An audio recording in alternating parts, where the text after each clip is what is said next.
Good morning, we're back again, and kablam! Kicked it up a notch. Nice new shiny parts.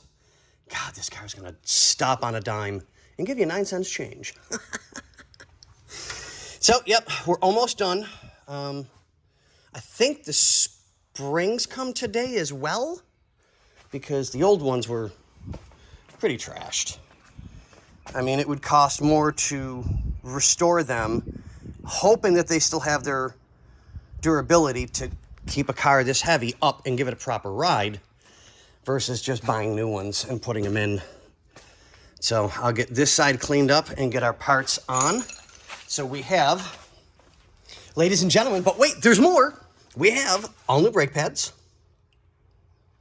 new calipers, new guide pins, new spring hardware, so some of the stuff I can throw out, but I always keep everything that comes off of a car and restore the parts, only because you never know what you're going to run into along the way. So it's always good to have either spare originals or spares in general, in case something happens and something breaks. You know you've got a factory original part to put back on it. That's just the way I am. Good, bad, indifferent, whatever, that's just me. It's called CYOA. And trust me, at my age, the Bondo and Spackle ain't covering up the wrinkles anymore.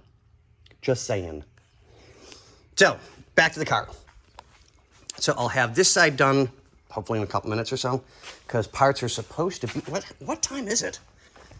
I've actually lost track of time this morning. Oh, it's 8 o'clock in the morning. I've only been here for 2.5 hours. Okay, so here we go. So I will get this one finished, get that side done. There's our caliper. Well, box, I should say, sorry. Here's our caliper and brake pads. So I'll get this side done and on. Yes, I kind of put them on something that's safe so that they're not being scraped and damaged. So I'll get that side on, get the rotor on, get that taken care of.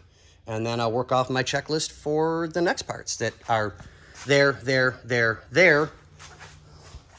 and there. But, all right, and ciao, Bella.